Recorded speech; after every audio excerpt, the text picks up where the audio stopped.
A series of incursions by Israeli forces against worshippers performing Taraweeh evening prayers and Itikaf seclusion at Al-Aqsa Mosque in occupied East Jerusalem last week have stirred international concerns and condemnation. The incidents are evident of how difficult it is to resolve the decades-long Palestine-Israel conflict, an accomplishment which is far from over.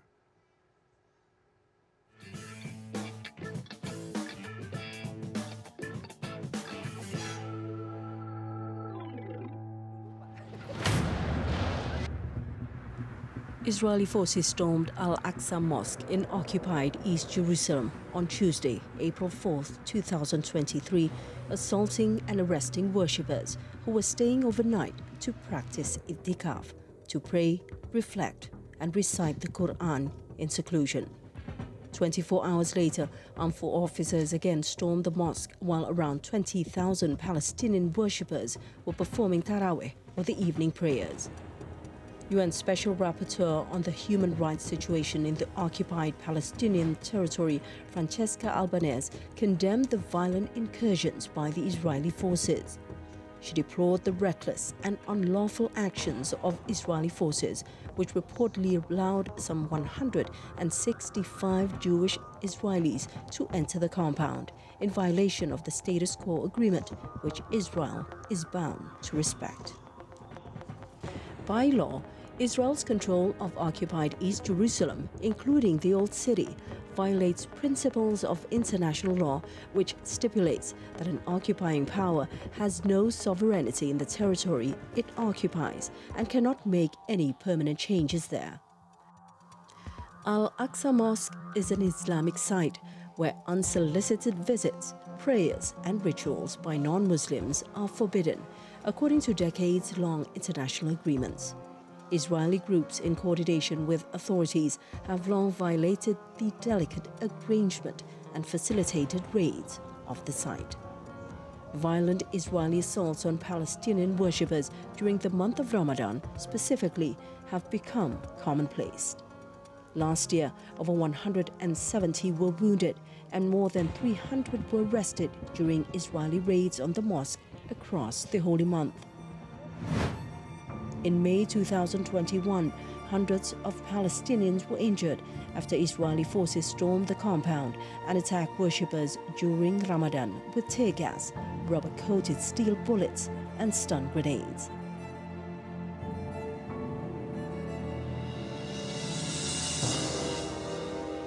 The history of the Israeli-Palestinian conflict traces back to the late 19th century, when Zionists sought to set up a homeland for the Jewish people in Ottoman-controlled Palestine.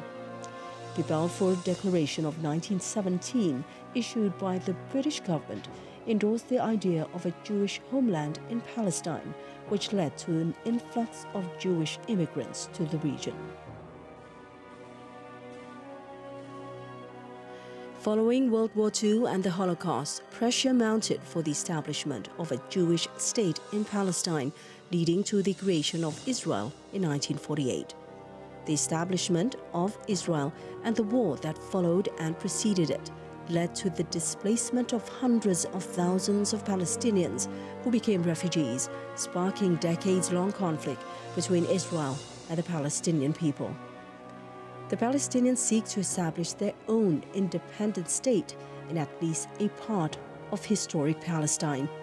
However, Israeli defense of its own borders, control over the West Bank, the Egyptian-Israeli blockade of the Gaza Strip, and Palestinian internal politics make the goal out of reach.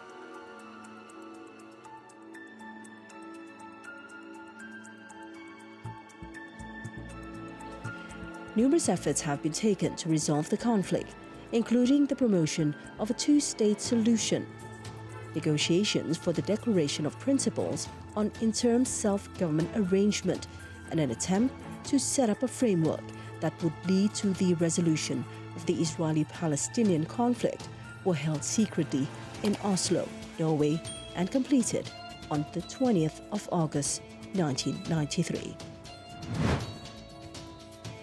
The document, produced known as Oslo Accords was subsequently signed in Washington, D.C. on the 13th of September 1993 in the presence of Palestine Liberation Organization or PLO Chairman Yasser Arafat, Israeli Prime Minister Yitzhak Rabin, and U.S. President Bill Clinton. The following incident, however, led the process to the opposite direction.